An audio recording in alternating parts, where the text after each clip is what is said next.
Lipstik di depan ini telah menganggur selama 50 tahun, tetapi diambil nenek tua ini lagi hari ini. Sebenarnya karena nenek tua ini mau mencari perhatian pria yang umurnya kurang 49 tahun darinya. Dia tidak hanya memakai pita yang imut, malah menukar gaun yang sudah 30 tahunan tidak dipakainya. Demi dekat dengan pria ini, malah memberikan sendok yang sudah dipakainya padanya. Melihat pria itu meminum bekas liurnya, nenek tua yang malu ini merasa belum puas. Setelah itu, dia masuk ke kamar pria ini, menggunakan deodorannya ke ketiak, bahkan memakai sikat gigi pria itu untuk menyikat giginya. Nenek tua yang berbunga-bunga ini sebenarnya suaminya meninggal belum melewati 7 hari. Nenek ini bernama Joyce dan sudah berumur 70 tahun. Beberapa hari lalu suaminya baru saja meninggal. Dia mengira bisa mendapatkan kebebasan dari kematian suaminya, tetapi suaminya bukan hanya melecehkannya puluhan tahun, malah meninggalkan utang yang sangat banyak sebelum meninggal. Joyce terdiam ketika mendengar ini. Dia berpikir bahwa dirinya tua dan tidak memiliki uang. Hari kedepannya saja susah bertahan hidup, apalagi membayar utang. Akhirnya demi dirinya, dia berencana menyewakan rumahnya. Setelah memasang iklan, keesokan harinya ada sepasang kekasih yang datang menyewa.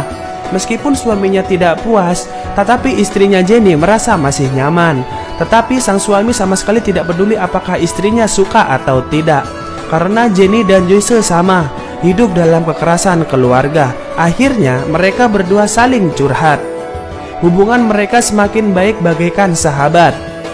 Meskipun suaminya mau pindah minggu depan, Jenny dan Joyce juga tetap saling berkomunikasi, terus saling mengirim surat. Tidak lama kemudian, Joyce tahu bahwa Jenny sudah mengerti.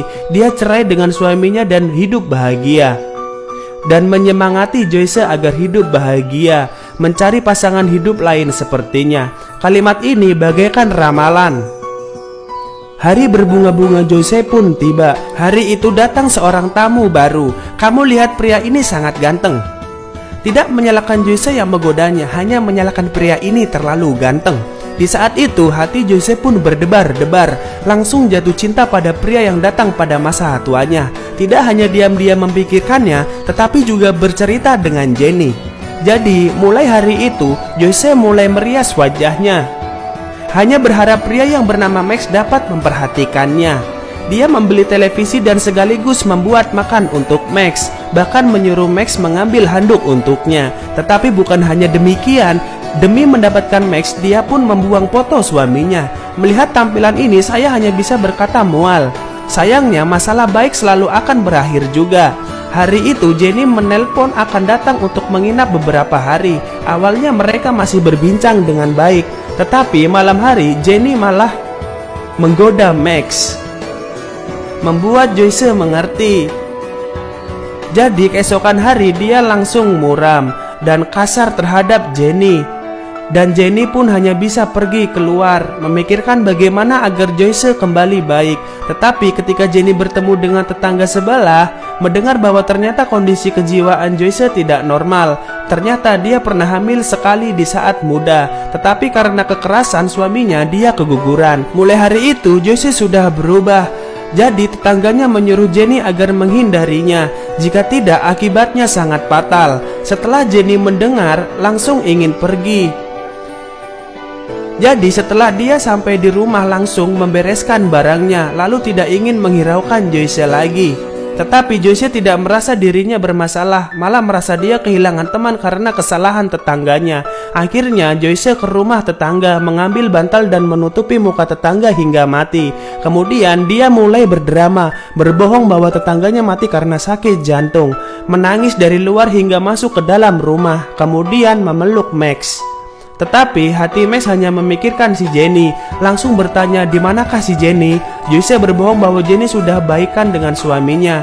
Kemarin mereka hanya berpisah sementara. Jika kamu masih memikirkannya, saya juga tidak melarang. Besok saya mengantarmu ke rumahnya. Anggap saja ini makan malam perpisahan kita. Meskipun dia ragu, tetapi juga setuju. Tetapi setujunya malah mendatangkan resiko.